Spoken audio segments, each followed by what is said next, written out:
नमस्कार दोस्तों, GB education में एक बार फिर से आप सभी का हार्दिक स्वागत और अभिनंदन है। आज हम फिर से एक नई क्वेश्चन की जो है सीरीज लेकर के आप सबके सामने उपस्थित हुए हैं। देखते हैं, बहुत सारे क्वेश्चन ऐसे हैं जो आपके लिए एग्जाम की दृष्टि से बड़े ही महत्वपूर्ण हैं। चलिए बात करते हैं हम। आज हमारा जो पहला क्वेश्चन है वो है, राजस्थान में एकमात्र सरस्वती मंदिर कहाँ पर है। तो राजस्थान में एकमात्र सरस्वती मंदिर कहाँ पर है, यानी कि जो माँ सरस्वती है, वीणावादिनी जो है, वाक देवी जो है, इनका मंदिर राजस्थान में कहाँ पर है। जोधपुर में तो नहीं है, झालावाड़ में नहीं है, डूंगरपुर में भी नहीं है, तो कहाँ पर है, झुंझुनू में। तो माँ सरस्वती का मंदिर, एकमात्र मंदिर जो है वो राजस्थान में कौन से जिले में है, झुंझुनू में।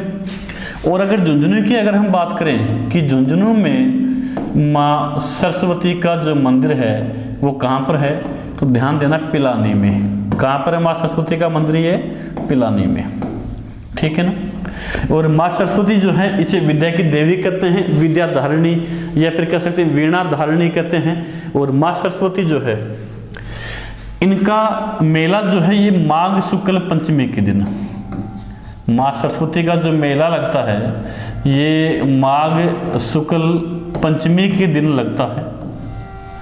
और ऐसा कहा जाता है कि इस दिन वसंत ऋतु का प्रारंभ होता है। और राजस्थान में, संपूर्ण भारत में माघ शुक्ल पंचमी के दिन जो है माँ सरस्वती की पूजा की जाती है। पीले वस्त्र पहन करके पूजा में पीले फूल चढ़ाए जाते हैं और माता से आशीर्वाद प्राप्त किया जाता है। इसी दिन राजस्थान में जो है हमारे कल्चर के अनुसार, राजस्थानी संस्कृति के अनुसार, युवाओं का जो वैलेंटाइन डे है वो माघ शुक्ल पंचमी के दिन राजस्थान में यौनोत्सव के रूप में मनाया जाता है। तो ध्यान रखना कि राजस्थानी कल्चर का वैलेंटाइन डे कब मनाया जाता है, तो माघ शुक्ल पंचमी के दिन मनाया जाता है, जिसे अपन क्या कह सकते हैं, यौनोत्सव। तो हमारे राजस्थानी जो कल्चर है उसके अनुसार वैलेंटाइन डे कब मनाया जाता है, तो माघ शुक्ल पंचमी के दिन, ठीक है। याद रहेगा क्यों मनाया जाता है, क्योंकि इसी दिन जो है कामदेव और रति का विवाह हुआ था। तो कामदेव और रति का जो विवाह होता है वो भी कब हुआ था, माघ शुक्ल पंचमी के दिन। तो ध्यान देखिएगा, राजस्थान में एकमात्र सरस्वती मंदिर कहाँ पर है, झुंझुनू में। झुंझुनू के पिलानी में मेला कब लगता है माँ सरस्वती का, या माँ सरस्वती की पूजा कब होती है, तो माघ शुक्ल पंचमी के दिन जो है माँ सरस्वती की पूजा होती है राजस्थान में। पीले वस्त्र पहन करके पीले फूल चढ़ाए जाते हैं, पीली ही मिठाइयाँ चढ़ाई जाती हैं। ये राजस्थान के युवाओं का राजस्थानी कल्चर के अनुसार, संस्कृति के अनुसार वैलेंटाइन डे के रूप में मनाया जाता है, जिसे राजस्थानी कल्चर की भाषा में अपन लोग यौनोत्सव कहते हैं। इस दिन वसंत ऋतु का प्रारंभ होता है, ठीक है। अगला क्वेश्चन देखते हैं। और अपना अगला जो क्वेश्चन है वो है आपके लोगों के सामने, भारत छोड़ो आंदोलन। वाह, बहुत शानदार क्वेश्चन आया है। भारत छोड़ो आंदोलन के संचालन हेतु आजाद मोर्चा, भारत छोड़ो आंदोलन के संचालन हेतु आजाद मोर्चा का गठन कहाँ हुआ था, ये क्वेश्चन बनता है। तो आजाद मोर्चा का गठन कहाँ हुआ था, संबंधित किससे है, तो भारत छोड़ो आंदोलन से है, ठीक है। बात करते हैं, जोधपुर से नहीं है, उदयपुर में नहीं है, बीकानेर में नहीं हुआ था, जयपुर में हुआ था, ठीक है ना। तो आजाद मोर्चा का जो गठन है वो कहाँ पर किया गया था, जयपुर में। और ये आजाद जो मोर्चा है ये राजस्थान में जो प्रजा मंडल आंदोलन हुए, उन प्रजा मंडल आंदोलनों से संबंधित है कौन सा मोर्चा, आजाद मोर्चा। एक्चुअल में हुआ क्या था, सबको पता है कि जयपुर रियासत के तत्कालीन जो प्रधानमंत्री थे, अपन बात किसकी कर रहे हैं, जयपुर रियासत की बात कर रहे हैं। और जयपुर रियासत के तत्कालीन जो प्रधानमंत्री थे वो थे मिर्जा इस्माइल। कौन थे साहब, मिर्जा इस्माइल, ठीक है। और इस समय जो हमारे मुख्यमंत्री, यहाँ के जो नेता थे राजस्थान प्रजा मंडल के, वो थे हीरालाल शास्त्री। हीरालाल शास्त्री। शास्त्री जी और ये जयपुर के पीएम साहब इस्माइल जी के मध्य एक समझौता हुआ, एक एग्रीमेंट हुआ। और इन दोनों के मध्य जो एग्रीमेंट होता है 1942 में, उस एग्रीमेंट को कहा गया था जेंटलमैन्स एग्रीमेंट। क्या कहा गया था? Gentleman's agreement. ठीक है ना। एग्रीमेंट का मतलब वही है समझौता।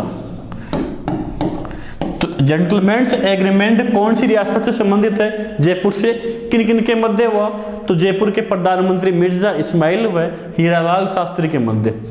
क्या था एग्रीमेंट? इस एग्रीमेंट में से कौन सी चीजें थी जिनको लेकर के ये वाला एग्रीमेंट किया गया? तो एग्रीमेंट की शर्त ये थी कि जो जयपुर प्रजामंडल है वो भारत छोड़ो आंदोलन को समर्थन नहीं देगा, अपने आप को इस आंदोलन से अलग रखेगा, स्वतंत्र रखेगा। इसके बदले में जयपुर का जो है प्रजामंडल है, इसके लिए उत्तरदायी सरकार का गठन जो है वो जयपुर रियासत के द्वारा कर दिया जाएगा। इसीलिए शास्त्री जी ने ऐसा एग्रीमेंट किया। लेकिन एक पक्ष ऐसा भी यहां पर था जो इस एग्रीमेंट के खिलाफ था, और ये वाला जो पक्ष था, इस पक्ष के नेता थे बाबा हरीश चंद्र। तो ध्यान देना मैं क्या नाम ले रहा हूं, बाबा हरीश चंद्र। बाबा हरीश चंद्र जी जो हैं ये कहते हैं नहीं साहब हम नहीं मानते ऐसे मोर्चों को, ऐसे जो है एग्रीमेंट है उनको। और बाबा हरीश चंद्र के नेतृत्व में भारत छोड़ो आंदोलन को समर्थन देने के लिए एक अलग से मोर्चे का गठन किया गया। और जो मोर्चा था वो कौन सा मोर्चा था? आजाद मोर्चा। ये थोड़ा ध्यान देना, ठीक है ना। तो कहाँ से संबंधित है, क्यों हुआ, क्या हुआ, कैसे हुआ, सारी चीजें हमने बात कर ली है। ठीक है, रहेगी याद। चलते हैं आगे। तो ये था भारत छोड़ो आंदोलन के संचालन हेतु आजाद मोर्चा का गठन कहाँ हुआ? जयपुर में हुआ। ये वाला ध्यान रखना आप।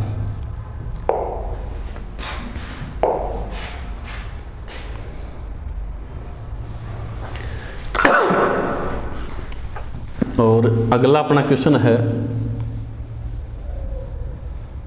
बहुत ही शानदार एक क्वेश्चन अपने सामने आया है, बड़ा ही लाजवाब एक क्वेश्चन अपने सामने आया है झुंझुनू के।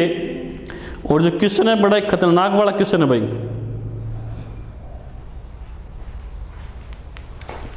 झुंझुनू का कौन सा गांव शराब के लिए प्रसिद्ध है? तो ये देखना भाई, झुंझुनू का कौन सा गांव किसके लिए प्रसिद्ध है? शराब के लिए। ठीक है, झुंझुनू का कौन सा गांव शराब के लिए प्रसिद्ध है? बढ़िया बात है। मंडावा नहीं साहब बीती चित्रों के लिए है ना। शेखावटी का कौन सा शहर जो है बीती चित्रण हेतु प्रसिद्ध है? तो मंडावा झुंझुनू में पड़ता है। महणसर ये प्रसिद्ध है, सही, ठीक है ना। कौन सा हो जाएगा? महणसर। चिड़ावा, यहाँ के साथ पेड़े बड़े प्रसिद्ध हैं, कभी जाओ तो चिड़ावा के पेड़े जरूर खा के आना, बड़े लाजवाब पेड़े हैं इनके। ठीक है, बगड़ नहीं है, तो कौन सा आएगा आंसर अपना? महणसर। कहते हैं कि महणसर की शराब जो है बड़ी प्रसिद्ध है, यहाँ की अलग अलग वेराइटी की शराब पाई जाती है, महणसर बनाई जाती है। जैसे कि उदाहरण के लिए बताऊँ आपको, रानी महणसर या सॉरी महारानी महणसर, ये भी यहाँ की शराब का नाम मिलता है, महारानी महणसर। देखो कितनी लाजवाब शराब यहाँ बनती है। और ऐसा जो है, क्योंकि ध्यान रखना भाई, शराब स्वास्थ्य के लिए बड़ी हानिकारक होती है, इंजurious टू हेल्थ। लेकिन एग्जाम में क्वेश्चन पूछा गया है तो अपन इसको बता रहे हैं कि जो है झुंझुनू का कौन सा गांव जो है शराब के लिए प्रसिद्ध है? तो कौन सा है? महणसर कस्बा जो है वो शराब के लिए प्रसिद्ध है। ठीक है ना, तो ये महणसर प्रसिद्ध है भाई। ठीक है, अब शराब स्वास्थ्य के लिए हानिकारक है, फिर भी कई जगह सुना होगा आपने, कई बार कुछ दोस्त बैठे होते कह देते हैं, कुछ लोग कहते हैं कि साहब पथरी हो गई, तो साथ वाले कहते हैं अरे नहीं तू 2 बियर लगा ले, तेरी पथरी जो है ना निकल जाएगी। अरे पथरी नहीं निकलती, मैंने 2 दिन जो है महीने 2 महीने बाद में पथरी निकले ना निकले, किडनी जरूर निकालनी पड़ जाती है। तो ये वाली स्थिति हो जाती है, इसलिए इन चीज़ों से बच के रहा करो। ठीक है ना। और वैसे भी जो है शराब स्वास्थ्य के लिए बड़ी हानिकारक है, इसीलिए कुछ किसी शायर ने कहा है। और एक शायर कहता है कि हम इंतजार करें हमें इतनी ताब नहीं, हम इंतजार करें हमें इतनी ताब नहीं, अगर तुम्हारे पास शराब नहीं पानी ही पिला दीजिए। अगर तुम्हारे पास शराब नहीं, पानी ही पिला दीजिए। तो ध्यान रखना, झुंझुनू जिले का कौन सा गांव शराब के लिए प्रसिद्ध है? महणसर कस्बा।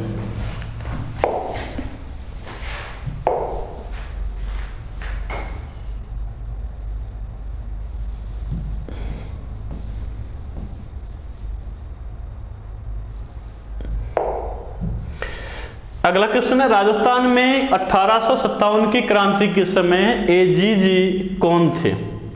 Agent to governor general. बड़ा ही लाजवाब क्वेश्चन है। तो देखिए 1857 की क्रांति से क्वेश्चन आया है, पूछे कौन है कि एजीजी कौन थे, कहाँ के थे? राजस्थान के। एजेंट टू गवर्नर जनरल कौन थे? तो कप्तान हीथकोट नहीं थे साहब, हीथकोट भी है ना, इनका तो वहां पता है ना हीथकोट को, कौन था हीथकोट? बंगाल में बंगाल इन्फेंट्री के जवान मंगल पांडे ने हीथकोट की हत्या, है ना, कम तमाम, ये वो थे हीथकोट। जॉर्ज पैट्रिक लॉरेंस, कप्तान ब्लेक हेनरी लॉरेंस नहीं है, तो कौन हो जाएगा? George Patrick Lawrence. क्वेश्चन पूछे कि राजस्थान के एजीजी कौन थे क्रांति के समय, तो एजीजी कौन थे? Patrick Lawrence. और राजस्थान में 1857 की क्रांति का जो प्रारंभ होता है, देखना भाई, प्रारंभ जो होता है ना वो कहाँ से होता है? नसीराबाद से। कहाँ से होता है? नसीराबाद छावनी से। ये भी थोड़ा ध्यान देना। बाहरी जो व्यक्ति इस क्रांति में भाग लेता वो कौन था? तात्या टोपे। कौन था? तात्या टोपे। तात्या टोपे इस क्रांति के दौरान राजस्थान में कुल मिलाकर के 2 बार प्रवेश करता है। कितने बार प्रवेश किया था? 2 बार। तो ये थोड़ा ध्यान रखना। लेकिन हमारे यहाँ लोकल जो राजा थे राजस्थान के, स्थानीय शासक जो थे, उनका समर्थन तात्या टोपे को नहीं मिल पाया और बेचारों की जो है धोखा देने से इनकी क्या कर दी जाती है? हत्या कर दी जाती है। वो बाद की बातें हैं। नेक्स्ट क्वेश्चन बड़े इंपॉर्टेंट है, इन सभी क्वेश्चनों का आप लोग ध्यान जरूर रखना भाई। हाँ, ये वाला क्वेश्चन भी बड़ा शानदार है। क्वेश्चन क्या है समझना कि राजस्थान दिवस कब मनाया जाता है? राजस्थान दिवस कब मनाया जाता है? तो राजस्थान दिवस की बात कर रहे हैं 30 मार्च को, सबको मालूम भी। तो राजस्थान दिवस कब मनाया जाता है? 30 मार्च को मनाया जाता है। और ये बात करें क्यों मनाया जाता है, तो याद कीजिएगा एकीकरण का 4था चरण। कौन सा चरण? एकीकरण का 4था चरण याद करना पड़ेगा आपको, ठीक है ना। बड़ी बड़ी रियासतों का जो है वो एकीकरण में विलय हो जाना और विलय होने के बाद में एक समृद्ध विशाल राजस्थान का गठन हो जाना, और ये सब काम यानी 4थे चरण का जो उद्घाटन है वो कब होता है? 30 मार्च को। इस 30 मार्च को राजस्थान के एकीकरण का या 4थे चरण का जो उद्घाटन हुआ वो होता है हमारे जयपुर में। कहाँ पर होता है? जयपुर में। और इस समय उद्घाटन जो है वो मौजूद थे कौन? हीरालाल शास्त्री। कौन मौजूद थे भाई? हीरालाल शास्त्री। शास्त्री जी ने कहा, पंडित थे तो बड़े विद्वान आदमी थे, इन्होंने क्या भाई ऐसे ऐसे हम उद्घाटन नहीं करेंगे साहब। कब करें? इन्होंने समय बताया। समय क्या बताया? चैत्र शुक्ल प्रतिपदा कि हमारे जो है रीति रिवाज हैं उनके अनुसार हम पूरा पंचांग देख करके बाद में उद्घाटन करने वाले हैं। तो चैत्र शुक्ल प्रतिपदा के दिन राजस्थान के चौगान स्टेडियम में प्रातः 10:15 पर राजस्थान के एकीकरण के 4थे चरण का उद्घाटन किया गया। राजस्थान के एकीकरण के 4थे चरण का उद्घाटन किया गया। इसीलिए हम जो है 30 मार्च को कौन सा दिवस मनाते हैं? राजस्थान दिवस मनाते हैं। कौन सा दिवस मनाते हैं? राजस्थान दिवस। तो ध्यान रखना भाई।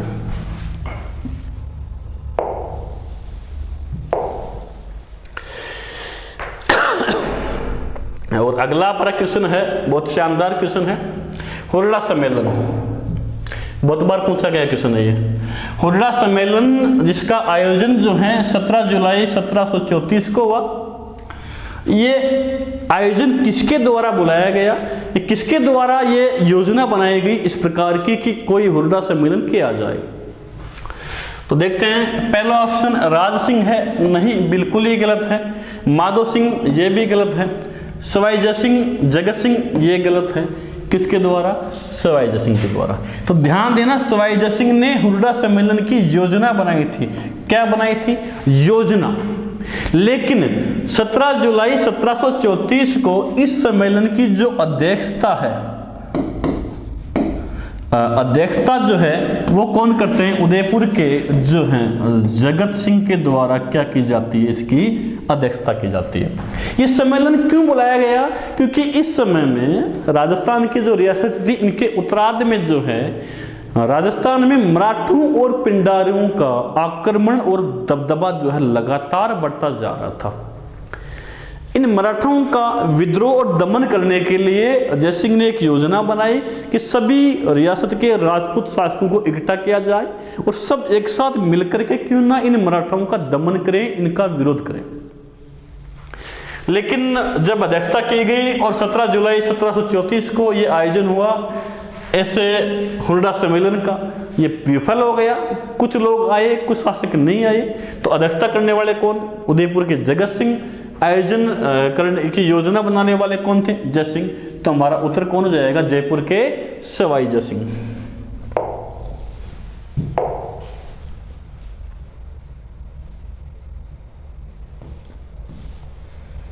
ये हमारे YouTube चैनल का नाम है GB एजुकेशन, ठीक है ना। अधिक से अधिक शेयर कीजिए और ज्यादा से ज्यादा आप लोग इसे जो है सब्सक्राइब कराने का प्रयास कीजिए।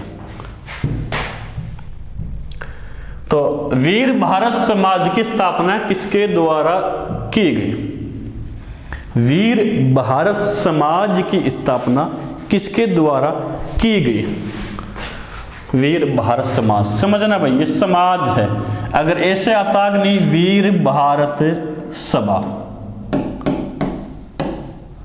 वीर भारत सभा आता तो उसका उत्तर कुछ और होता। लेकिन यहां पर क्या है, वीर भारत समाज है, जिसका आंसर क्या होगा वो अपन देखेंगे। जोरावर सिंह बारठ नहीं साहब, विजय सिंह पथिक। कौन है, विजय सिंह पथिक। तो विजय सिंह पथिक जी के द्वारा वीर भारत समाज की स्थापना की गई थी। लेकिन इधर जो है ये वीर भारत सभा की स्थापना केसरी सिंह बारठ के द्वारा की जाती है। विजय सिंह पथिक जिन्होंने बिजोलिया किसान आंदोलन में अपनी जो है महत्वपूर्ण भूमिका निभाई थी, ठीक है ना।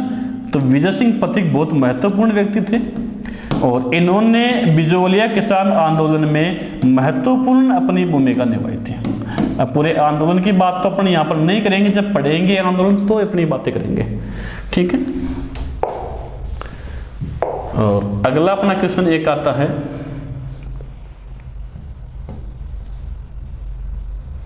हाँ जी, ये देखिए क्वेश्चन है कि सामंतों से ली जाने वाली सैनिक सहायता को क्या कहा जाता है या क्या कहलाती है। सामंतों से ली जाने वाली सैनिक सहायता क्या कहलाती है। तलवार बंदाई नहीं, तलवार बंदाई जो है ये बिजोलिया से संबंधित है और यहाँ के जो सामंत थे उन्होंने एक कर नया लगाया था किसानों के ऊपर। एक्चुअली में तलवार बंदाई कर है जो किसी ठिकाने को या किसी जागीरदार को रियासत को चुकाना होता था जब नया जागीरदार या ठिकानेदार नियुक्त होता था। लेकिन बिजोलिया में इसके विपरीत ऐसा होता है कि यहाँ का जब नया ठिकानेदार बना तब उसने एक तलवार बंदाई के कर का पूरा बोझ और भार जो है वो बिजोलिया की जनता प्रजा के ऊपर डाल दिया। तो ये तो क्या था भाई, ये कर था प्रजा से वसूला जाता था या ठिकाने से। जब्ती ये भी नहीं है। सैनिक सेवा तो ये तो वो की वो बात होगी, सैनिक सेवा अलग बात है, सेना की सेवा देना। चाकरी क्या कहते हैं, चाकरी। जब भी रियासत को लगेगा कि बाहरी कोई आक्रमण की संभावना है या राजा किसी दूसरे राज्य के ऊपर आक्रमण के लिए जब भी जाता था तो पहले संबंधित सामंतों को पत्र या निमंत्रण भेजा करता था कि आप सब लोग अपनी सेवा अपनी सैनिक जो है बाहुबल समेत आप रियासत पहुंचे। और जो सेना साथ में लेकर के आते थे सामंत, इस पूरे क्रियाकलाप को, इस जी हुजूरी को चाकरी कहा करते थे। क्या कहते थे, चाकरी, ठीक है ना। तो चाकरी ये वाली है भाई, उत्तर क्या हो जाएगा अपना, चाकरी। और अगला क्वेश्चन की ओर बढ़ते हैं अपन लोग।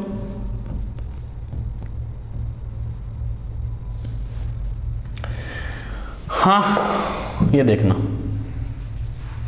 निम्न में से किस पुरातात्विक काल से जुते हुए खेत के साक्ष्य प्राप्त हुए हैं? इंपॉर्टेंट क्वेश्चन है।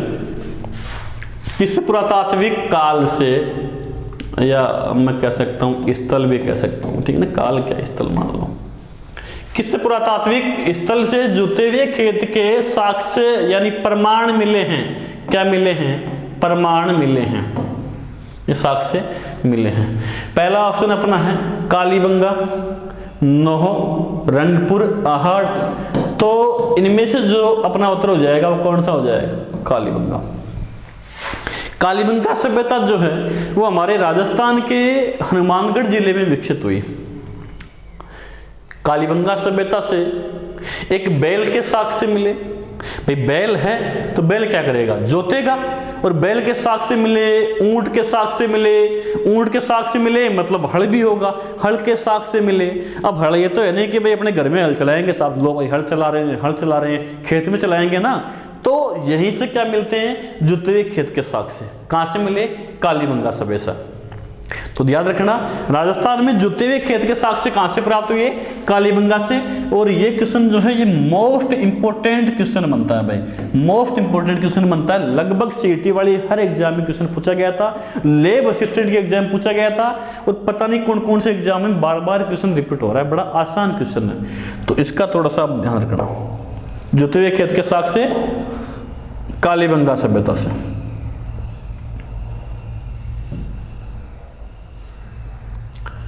हाँ जी, खींचीवाड़ा के नाम से कौन सा राज्य प्रसिद्ध था? खींचीवाड़ा, खींचड़ी मत कर देना भाई इसको, ठीक है ना। खींचीवाड़ा के नाम से कौन सा राज्य प्रसिद्ध था? राज्य कह दूं या मैं रियासत कह दूं, एक ही बात है उस समय के अनुसार। तो खींचीवाड़ा के नाम से प्रसिद्ध था गागरोन। कौन सा प्रसिद्ध था? गागरोन, ठीक है ना। गागरोन में एक तोता पाया जाता है, गागरोन अभ्यारण्य में, जिसे अपन कहते हैं गागरोनी तोता, जो मनुष्य की भांति बोलता है, ठीक है ना। तो खींचीवाड़ा किसे कहते हैं? गागरोन को। किसे कहेंगे? गागरोन को। ये भी थोड़ा सा याद रखना भाई। झालावाड़ में पड़ता है गागरोन फिलहाल। तो यहाँ गागरोन जो है ये कभी खींची शासकों की जो है रियासत हुआ करती थी।